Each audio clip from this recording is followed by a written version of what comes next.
Hello student. तो भाई ये आपका पेपर फर्स्ट जो था 10 मई को जो एग्जाम हुआ है यूकेपीएससी का, उसका जो है लास्ट पार्ट है। टोटल 180 क्वेश्चन है ना, 160 क्वेश्चन हमने कर लिया है। जो भी स्टूडेंट पहली बार इस वीडियो को देख रहे हैं, प्ले लिस्ट में जाएंगे, वहां पर आपको पार्ट 1, पार्ट 2, पार्ट 3, पार्ट 4 करके है, ये 5वां पार्ट है। ठीक है, अगर पेपर चाहिए आपको तो कहाँ जाना, आपको इस वीडियो के नीचे जो डिस्क्रिप्शन है वहां पर आपको एक लिंक दिया है टेलीग्राम का, वहां पर आप क्लिक करिए, टेलीग्राम ग्रुप ज्वाइन कर लीजिए, वहां से आप पेपर मिल सकते हो। ठीक है, सॉल्यूशन तो आपको ये। चलिए फिर क्वेश्चन नंबर 161। तो क्वेश्चन नंबर 161 क्या कह रहा है, जरा देख लीजिए। ये कह रहा है बच्चों, कैल्विन से डबल ब्रिज मेथड, ये बता रखा है, मेजरमेंट पढ़ाया हुआ है तुमको बहुत अच्छे से। जो कैल्विन का जो डबल ब्रिज मेथड है वो आपका किसके लिए यूज होता है, कह रहा है। मैंने बताया था कैल्विन में क्या आ रहा है, एल का मतलब लो, ट्रिक भी दिया था आपको। कैल्विन में क्या आ रहा है, एल का मतलब लो। तो ये लो रेजिस्टेंस मेजर करने के लिए क्या आता है, काम। तो कौन सा है, सी ऑप्शन। ठीक है भाई, ट्रिक है नहीं, देखिए कैल्विन में क्या आ रहा है, एल का मतलब लो रेजिस्टेंस। ठीक है, question number 162। If the scale of a voltmeter is uniform, uniform होना चाहिए हम पर, यूनिफॉर्म एक समान है, मतलब लीनियर है, यूनिफॉर्म इट्स टाइप इज। तो ये आपको एक पूछ रहा है, तो आपको पता ही है वोल्टेज का जो, पहले मैं इसको हटा देता हूं। ठीक है, ये देखिए वोल्टेज का जो स्केल आ रहा है यूनिफॉर्म, यूनिफॉर्म का मतलब है वोल्टमीटर किस पे है, प्रोपोर्शनल थीटा है।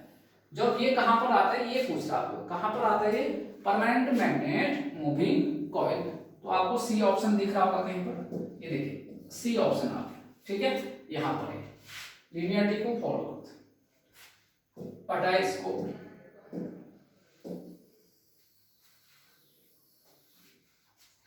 Next question 163। A dynamometer wattmeter can measure, जो डायनमोमीटर है वो वाटमीटर क्या मेजर करेगा, ये करेगा। ऑब्वियसली वाटमीटर तो पावर ही मेजर करेगा, इसमें तो कोई डाउट है नहीं, लेकिन डायनमोमीटर आपका क्या करेगा, ये पूछ रहा है आपके पास। तो भाई डायनमोमीटर का देखिए आपके पास करंट तो मेजर नहीं करता है, वाटमीटर क्या मेजर करता है, वोल्टेज को मेजर करने वाला वोल्टमीटर होता है, करंट को मेजर करने वाला एमीटर होता है। तो ये तो रेस से बाहर होंगे, तो क्या हो गया, एवरेज पावर। वाटमीटर पावर को ही तो मेजर करता है, तो लिखिए 163 का क्या आ गया, सी आ गया।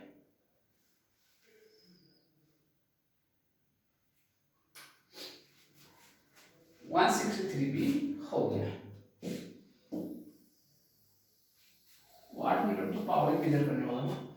नेक्स्ट देखिए 164%, 164 पढ़े हुए हैं, क्या है, liquid crystal metal is used in, liquid crystal metal का यूज कहां पर होता है, पहला है अल्ट्रासोनिक एम्प्लीफिकेशन में, दूसरा थर्मल सेंसर में, तीसरा डिस्प्ले डिवाइसेस में, और चौथा कह रहा है ट्रांसड्यूसर। कहां आपका ये यूज होता है, लिखिए liquid crystal, liquid crystal material का यूज, लिखिए सॉल्यूशन लिखिए, लिक्विड क्रिस्टल मेटेरियल का यूज, लिक्विड क्रिस्टल मेटेरियल का यूज सभी प्रकार के डिस्प्ले डिवाइस में, सभी प्रकार के डिस्प्ले डिवाइसेस में होता है। तो डिस्प्ले डिवाइस है आपके पास, सी ऑप्शन, सभी प्रकार के डिस्प्ले डिवाइसेस में होता है। एग्जांपल लिखे, डिस्प्ले डिवाइस क्या क्या आपके पास, जैसे कंप्यूटर हो गया, कंप्यूटर हो गया आपके पास डिस्प्ले डिवाइस, मॉनिटर्स हो गए, एंड लैपटॉप भी हो गया आपके पास, लैपटॉप,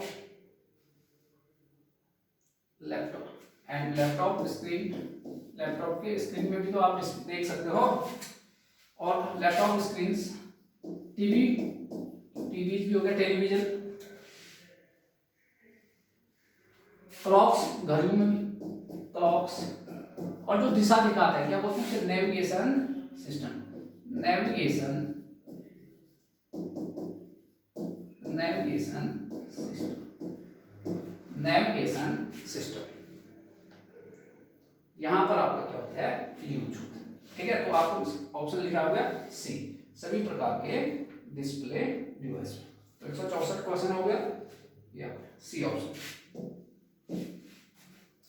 नेक्स्ट देखिए,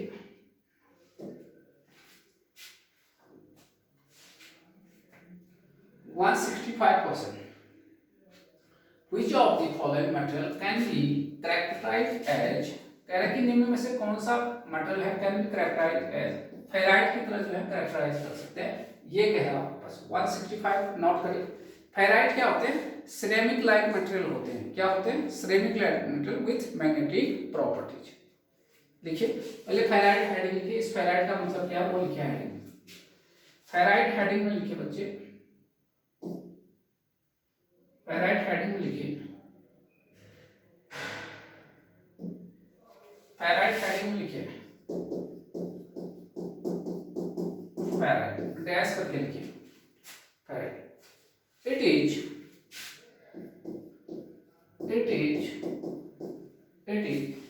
ceramic like, it is ceramic like, it is ceramic, it is ceramic like, it is ceramic like material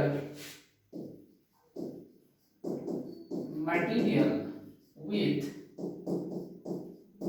it is ceramic like material with magnetic properties, with magnetic properties, with magnetic properties।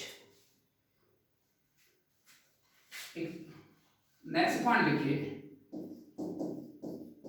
Ferrite are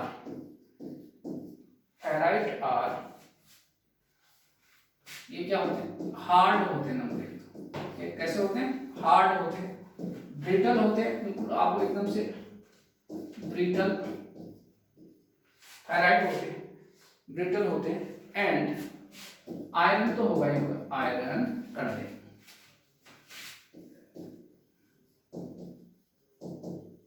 and iron containing, ये होते हैं भाई आपके पास। लिखा हुआ इतना, तो आइए फिर आप क्वेश्चन का आंसर मिल जाएगा आपको। तो क्या कर रहा है, विच इज क्या कर रहा है? प्लास्टिक, मेटल्स, एलॉयज या सिरेमिक। फेराइट क्या होते हैं? सिरेमिक लाइक मटेरियल होते हैं आपके पास। ठीक है, तो आपके पास है डी ऑप्शन क्लिक हो गया आपके पास। कौन सा ऑप्शन बच्चे? डी ऑप्शन, 165 का डी ऑप्शन। हटा दे इससे। चलिए, ये तो कोई भी बता देगा। मास ऑफ इलेक्ट्रॉन क्या होता है, हर कोई बता ही देगा। किसमें है यूनिट देखिए, सब किलो में है। तो मास ऑफ इलेक्ट्रॉन कितना होता है भाई? जो मास ऑफ इलेक्ट्रॉन है वो होता है 9.1 गुना 10 की घात -31 kg। अगर यही चीज ग्राम में होता कितना होता? 1000 से गुना करते। ठीक है भाई, तो किसमें पूछा है? देखिए ऑप्शन देखिए, केजी में तो आपको दिख जाएगा एक जगह। कहां पर दिख रहा है भाई? मास ऑफ इलेक्ट्रॉन आपके पास कहां पर, कौन सा दिख रहा है? B option. कौन सा? बी ऑप्शन से। ठीक है, नोट कर लिया ना। चलिए नेक्स्ट क्वेश्चन 167।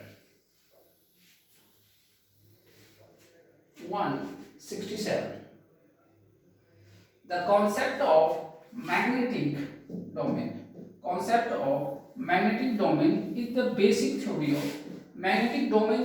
दिया जाता है जो मैग्नेटिक डोमेन जो हम देते हैं वो किसका बेसिक कॉन्सेप्ट है, ये कह रहे हैं।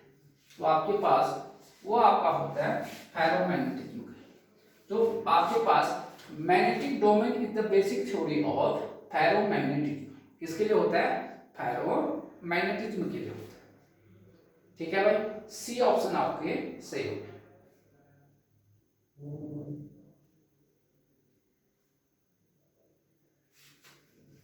हटाने से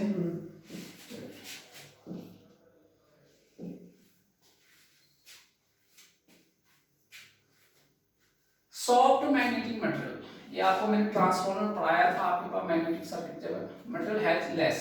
सॉफ्ट मैग्नेटिक मटेरियल होते हैं जिसका ये देखिए बहुत ही ये होता है, ये इस प्रकार का कर्व आता है आपके पास, तो यहाँ पर रिटेंटिविटी भी कम होता है, कोरोसिव फोर्स भी क्या होता है, कम होता है। क्या कह रहे हैं, सॉफ्ट मैग्नेट में हैज लेस परमेबिलिटी, रेजिस्टिविटी से तो कोई लेना देना है नहीं, ठीक है। सॉफ्ट 168, तो भाई परमेबिलिटी से भी कोई लेना देना नहीं है। रेसिडुअल मैग्नेटिज्म और कोरेसिटिविटी, ये है आपके क्या पता है। सॉफ्ट मैग्नेट हैज, देखिए high permeability and low corrosive force होता है। लिखिए सॉफ्ट मैग्नेटिक मटेरियल में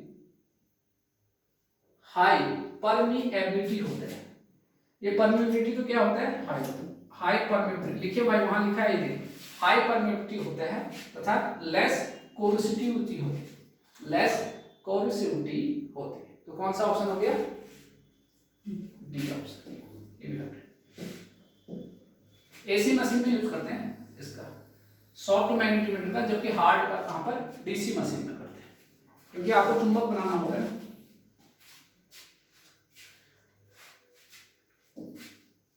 नेक्स्ट क्वेश्चन देखिए, dielectric constant of vacuum, vacuum का डाइलेक्ट्रिक कांस्टेंट क्या होता है। डाइलेक्ट्रिक कांस्टेंट जो है रिलेटिव परमिटिविटी को कहते हैं। ये है आपका रिलेटिव परमिटिविटी। क्या होता है इसका formula, epsilon upon epsilon not. देखिए ये होता है एप्सिलॉन, जो होता है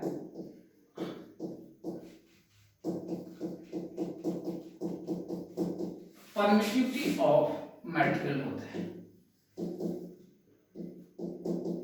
अब यहां पर मटेरियल क्या है, वैक्यूम है, तो वैक्यूम के केस में ये कितना होगा, यहां पर 4 वैक्यूम एप्सिलॉन बराबर क्या हो जाएगा, एप्सिलॉन नॉट। तो देखिए यहां पर रखिए आप, इसकी जगह कितना, एप्सिलॉन नॉट, ये भी एप्सिलॉन नॉट कैंसिल आउट हो गया, कितना हो गया 1। तो भाई आपका ये कितना हो गया, 1 आ गया, इसका कितना आ गया, 1 आ गया। तो ये सिंपल सा क्वेश्चन है 169 का बी।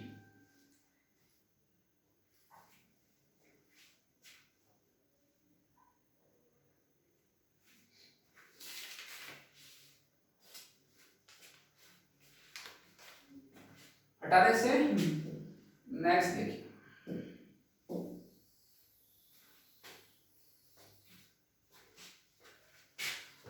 ये देखिए गैलियम आर्सेनाइड, ये क्या है आपके, ये तो पढ़ा है आपको मैंने बेसिक इलेक्ट्रॉनिक्स में। क्या है भाई आपके पास, ये आपका सेमीकंडक्टर होता है। क्या होता है, सेमीकंडक्टर होता है। गैलियम आर्सेनाइड आपके पास क्या है, सेमीकंडक्टर है।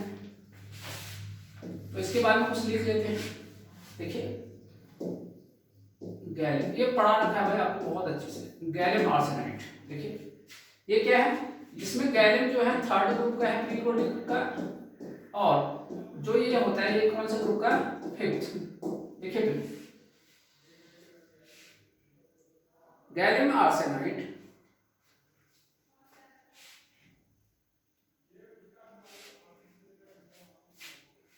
gallium arsenide is 3rd 5th, gallium arsenide 3rd 5th compound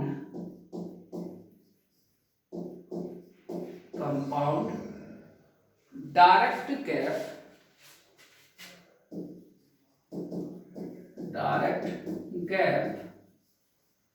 semiconductor. SC का मतलब सेमीकंडक्टर, ये पता है ना, ये पढ़ाया रखा है आपको। एससी मैंने जिन बच्चों ने मुझसे पढ़ा होगा उनको पता है मेरा एससी का नोटेशन किस लिए होता है, semiconductor with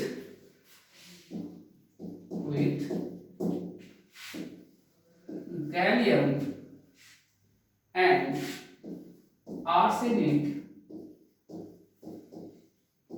belongs to 3rd and 5th column of the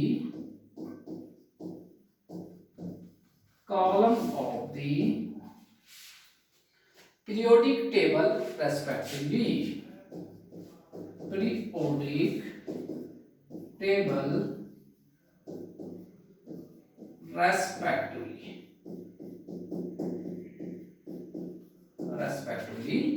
तो आंसर तो सिंपल है, इतना आपको सी आंसर आपका सही होगा। ठीक है, सी आंसर हुआ भाई, सी आंसर आपका सही होगा। नेक्स्ट क्वेश्चन की ओर आते हैं।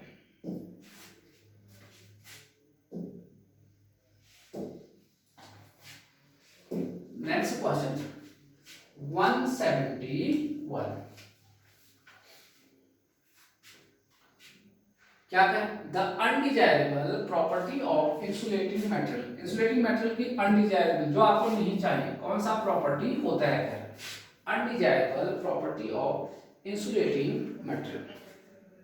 ठीक है, तो पहले लिखिए इंसुलेटिंग मटेरियल, लिखिए भाई, insulating material should have number 1, उसका रेजिस्टेंस क्या होना चाहिए? सबसे ज्यादा। तो लिखिए नंबर फर्स्ट, लिखिए हाई इंसुलेशन रेजिस्टेंस। नंबर 1 लिखिए high insulation resistance, that is high resistivity. High resistivity, पहला तो ये होना चाहिए। दूसरा क्या होना चाहिए? हाई डाइलेक्ट्रिक स्ट्रेंथ, उसका डाइलेक्ट्रिक स्ट्रेंथ क्या होना चाहिए? बहुत ही ज्यादा। पॉइंट 2 लिखिए हाई डाइलेक्ट्रिक स्ट्रेंथ। तीसरा पॉइंट लिखिए लो परमिटिविटी, क्या होना चाहिए? लो परमिटिविटी ज्यादा होगा तो आपके पास वो इंसुलेशन नहीं बनेगा, लो परमिटिविटी। और चौथा लिखिए high mechanical strength, high mechanical strength. तो यहाँ देखिए,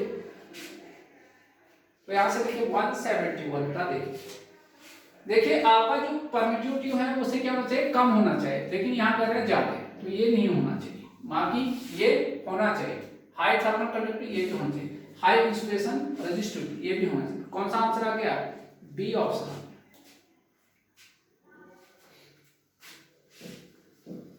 अब आपको कह रहे हैं कि परमानेंट मैग्नेट बनाना है।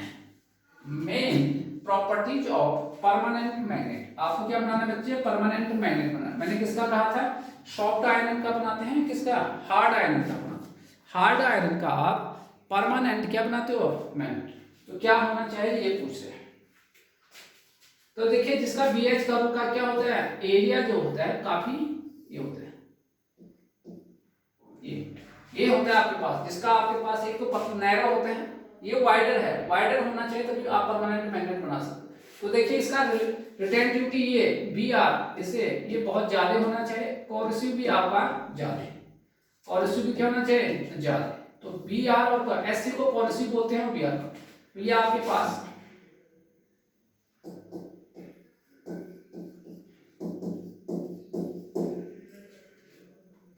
ठीक है, ये आ गया। BH का उससे साफ पता चल रहा है कि हाई रिटेंटिविटी होना चाहिए, Br क्या है? रिटेंटिव, और हाई कोरेसिव, Sc क्या है? कोरेसिव, ये परमानेंट मैग्नेट। ठीक है, ये फायदा है। भले आपका जो है लॉसेस, इसका जो है आयरन लॉसेस ज्यादा है, हिस्टेरेसिस लॉसेस ज्यादा है, लेकिन ध्यान रखिएगा इसका यूज मैग्नेट बनाए, क्योंकि ये ज्यादा है ना, ये ज्यादा है तब तो मैग्नेट बनेगा आपका, तभी परमानेंट डीसी मॉडल में इसका यूज किया है, डीसी मशीन में आपके पास। ठीक है, चलिए कितना हो गया? 112। नेक्स्ट आइए, नेक्स्ट क्वेश्चन की ओर आइए।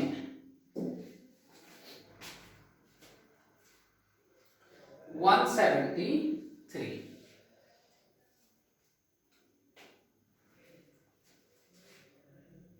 which material is used to control chain reaction in the nuclear reactor? ये तो पहले कराया है, इसी आपके पास इसी पार्ट में करा दिया।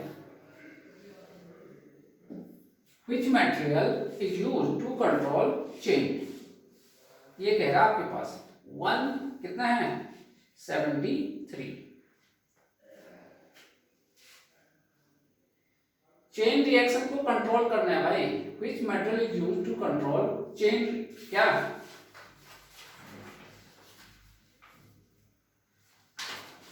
देखिए हैवी वाटर का तो जो है आपको मॉडरेट, आपको चेन रिएक्शन को कंट्रोल करना है, यहाँ पर कंट्रोल करना है। कंट्रोलर के लिए आपको किसका यूज करते हैं? बोरॉन का यूज करते हैं। किसका यूज करते हैं? बोरॉन का यूज करते हैं।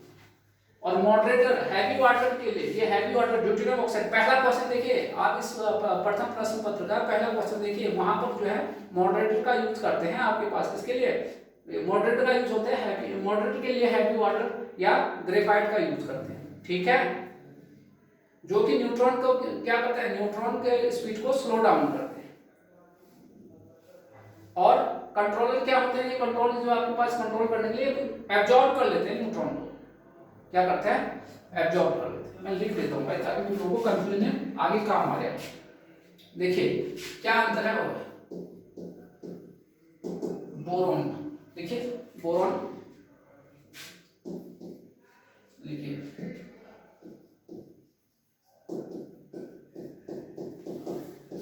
कंट्रोलिंग दी, देखिए controlling the fusion reaction rate, fusion reaction rate, fusion reaction rate in nuclear reactors, in nuclear reactors, in nuclear reactors as, जैसे कि ये क्या करता है, it absorb at it absorbs neutron, ये अवशोषित कर लेते हैं। और जो आपका मॉडरेटर होता है वो आपका अवशोषित नहीं करता बल्कि स्पीड को कम कर देते हैं। विदाउट इटसेल्फ, विदाउट इटसेल्फ, ये खुद नहीं जाता है भाई आपके पास, खुद नहीं करता है। Without itself getting into,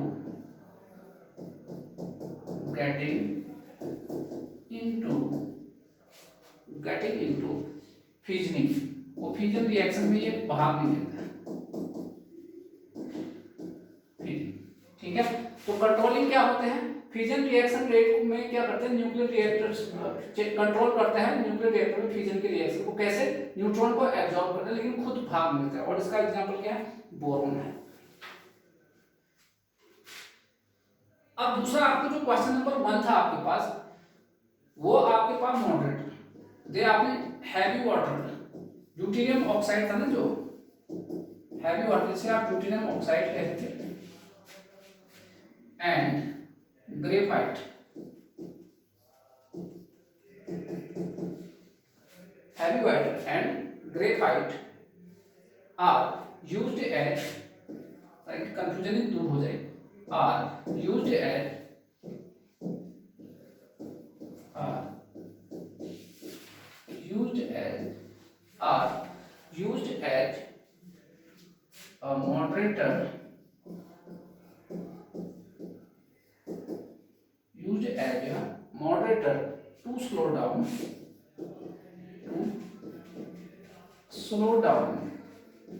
to slow down the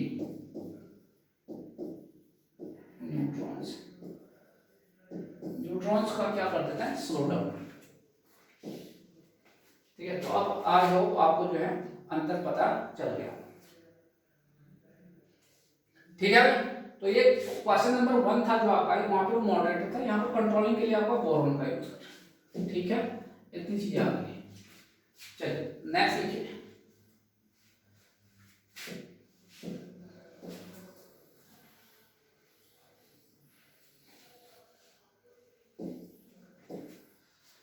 दूसरा करें, main component of nuclear plant. Nuclear plant आपको पढ़ाया था, न्यूक्लियर प्लांट का मेन कंपोनेंट क्या क्या होता है, ये पूछ रहा है भाई आपके पास।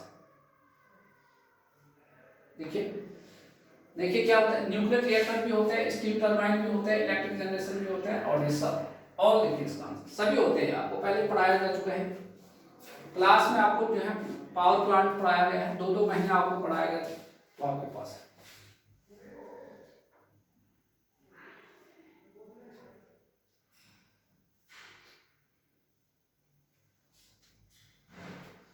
नेक्स्ट देखिए,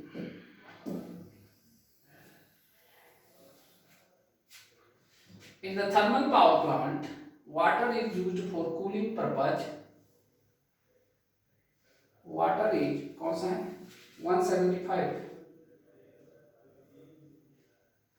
पर्पज इन, कह रहे कि थर्मल पावर प्लांट में पानी का यूज करते हैं। ठीक हो गया, पानी का यूज फॉर कूलिंग के लिए करना है, किसके लिए करना है, कूलिंग। तो कहां पर करते हैं, इसमें करें बॉयलर में, इकोनोमाइजर में, कंडेंसर में या सुपर हीटर।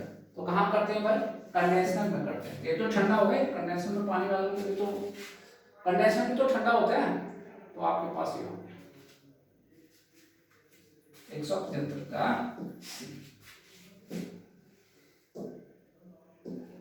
176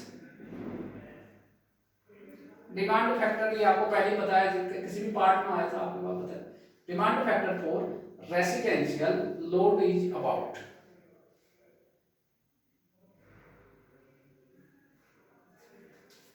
डिमांड फैक्टर आपके पास पूछा है।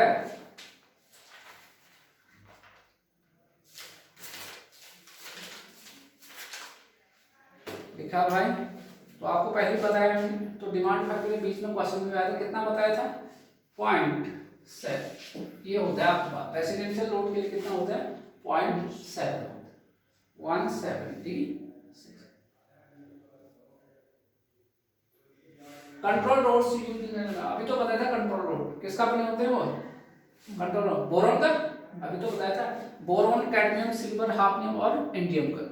ठीक है, देखिए कंट्रोल रोड अभी बताया था, control road boron comma cadmium comma silver comma hafnium तथा इंडियम के बने होते हैं।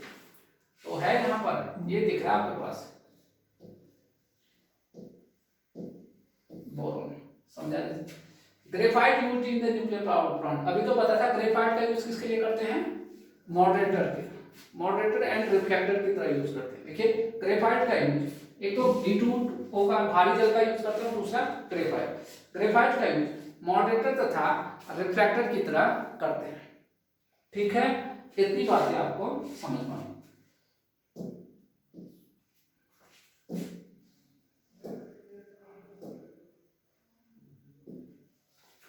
आइए भाई अब खत्म होने वाला है।